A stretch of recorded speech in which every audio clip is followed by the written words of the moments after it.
ఆ సభ 4 గంటలకు మొదలవుతుంది. అయిన తర్వాత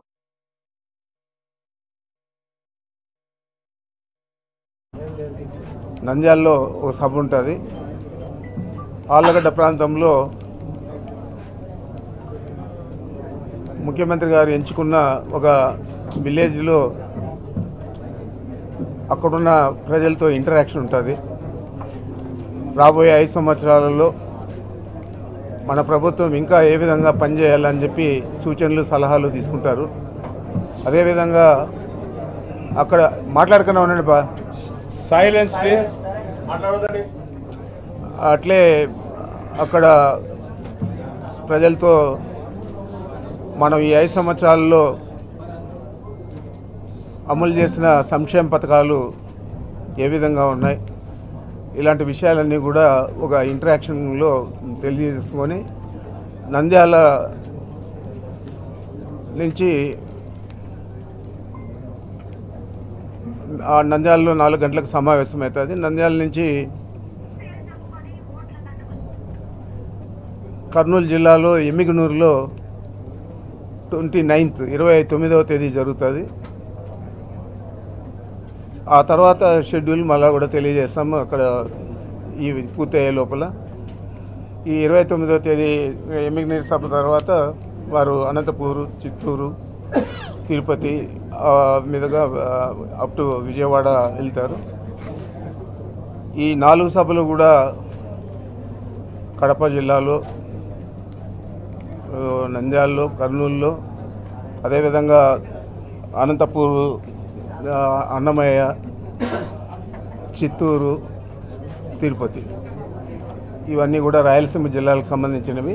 ఇవి తిరుపతి జిల్లాతో ఇవన్నీ కూడా పూర్తవుతాయి. తర్వాత వారు నెల్లూరు నుంచి అప్ టు విజయవాడ మిగతా జిల్లాల్లో పర్యటిస్తారు.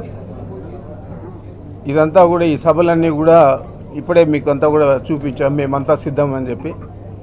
గతంలో సిద్ధం సభలు ఏదైతే 4 జిల్లాల్లో జరిగాయో అక్కడ కాకుండా మిగతా జిల్లాల్లో ఈ మేమంతా సిద్ధం సభలు జరుగుతాయి. కార్యకర్తలు, నాయకులు, క్యాడర్కి సంబంధించిన వారందరూ కూడా ఈ సభల్లో పాల్గొంటారు. తప్పకుండా ఇది బాగా విజయవంతం చేయాలని చెప్పి ఈరోజు మా శాసనసభ్యులందరినీ కూడా అదేవిధంగా పోటీ చేస్తూ ఉన్న అభ్యర్థులందరినీ కూడా సమాయత్తపరచడానికి ఈ సమావేశం ఏర్పాటు చేశాం. తప్పకుండా ఈ రాయలసీమ జిల్లాలలో ప్రత్యేకంగా మిగతా జిల్లాల కంటే కూడా బాగా క్యాడర్ అంతా కూడా ఉత్సాహంగా వస్తారు. ఎందుకంటే ముఖ్యమంత్రి గారు రాయలసీమ వాసి కాబట్టి ఇవి బాగా సక్సెస్ అవుతాయని చెప్పి భావిస్తున్నాను. మోడీ డబుల్ ఇంజిన్ ఏపీ అభివృద్ధి చెందాలంటే డబుల్ ఇంజిన్ సర్కార్ రావాలని మోడీ వ్యాఖ్యలు చేశారు. ఈ పొత్తులు ఎట్లా చూడాలి? మొదటి నుంచి చెప్తా ఉన్నాం కదా, పొత్తులు లేకుండా చంద్రబాబు నాయుడు నిలుచుకోలేడు. నేను చాలా సమావేశాల్లో అంతా కూడా చెప్పాను. నేను ఆయనకు రాజకీయ వికలాంగుడు కాబట్టి పొత్తులు ఉంటేనే నిలదొక్కుంటాడు. మాకు ఊదకట్టెలు కావాలా, ఆ ఊదకట్టెలుగా జనసేన, బీజేపీ వచ్చాయి కాబట్టి అతను పోటీ చేస్తూ ఉన్నాడు. దాన్ని పెద్దగా మేము అనుకోవడం లేదు. ముందు నుంచి మేము ఊహించిన విధంగానే వాళ్ళు పొత్తులు పెట్టుకున్నారు. మేము సింగిల్గానే పోటీ చేస్తాం. మా నాయకుడి సిద్ధాంతం అది. తప్పనిసరిగా గతంలో కంటే ఇంకా ఎక్కువ మెజారిటీ సాధిస్తాం. ప్రత్యేక హోదా ఇవ్వని పార్టీకి వ్యతిరేకంగా గత ఎన్నికల్లో ఈ 2 పార్టీలు పనిచేశాయి. మోడీని అనరాని మాటలు అనేటువంటి పార్టీతో పొత్తులు పెట్టుకున్నారు. ఈరోజు ప్రత్యేక హోదా అంశం పరిస్థితి మరి ఏ ఆలోచనతో చంద్రబాబు నాయుడు పెట్టుకున్నాడు, మరి మీరు ఆయన్ని అడిగితే బాగుంటుంది. ఆ రోజేమో అందితే జుట్టు, అందకపోతే కాళ్ళు చంద్రబాబు సిద్ధాంతం. ఈరోజు జుట్టు అందలేదు కాబట్టి కాళ్ళకు మొక్కాడు. దాన్ని మేము ప్రత్యేకంగా చూడడం లేదు. అది వాళ్లకు సంబంధించిన విషయము. ఇది అనైతికమే కాకుండా ఒకరోజు తిట్టడము, ఇంకో రోజు కాళ్ళు పట్టుకోవడం చేసే పరిస్థితి చంద్రబాబుది. దాని గురించి మేము ఎక్కువగా ఆలోచన చేయడం లేదు. 3 రాజధానుల అంశము ఇంకా కొలిక్కి రాలేదు. కర్నూలు న్యాయ రాజధాని చేస్తామన్నారు.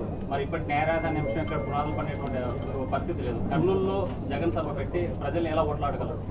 మా ప్రభుత్వం, జగన్మోహన్ రెడ్డి గారు 3 రాజధానులకు కట్టుబడి ఉన్నాడు. 3 రాజధానులకు కట్టుబడేదే కాకుండా రాయలసీమలో న్యాయ రాజధాని కర్నూలు జిల్లాలోనే ఏర్పాటు చేయడం జరుగుతుంది. దానికి కేంద్ర ప్రభుత్వం నుంచి కూడా అనుమతులు రావాల్సింది కాబట్టి సహజంగానే కొద్దిగా డిలే అయింది. అయినా మేమే వస్తున్నాం, మళ్ళీ రాబోయే 5 సంవత్సరాల్లో కూడా అప్పుడైనా తప్పనిసరిగా దీన్ని ఇంప్లిమెంట్ చేస్తాం. లా యూనివర్సిటీ కూడా ఫౌండేషన్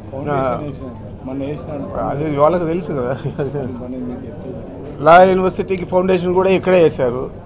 మరి న్యాయ రాజధాని ఇక్కడ తీసుకురావాలా అనే ఉద్దేశంతోనే లా యూనివర్సిటీని ఇక్కడ తీసుకొస్తా ఉన్నారు. అదర్వైజ్ ఆ పని చేయరు కదా. Thank you.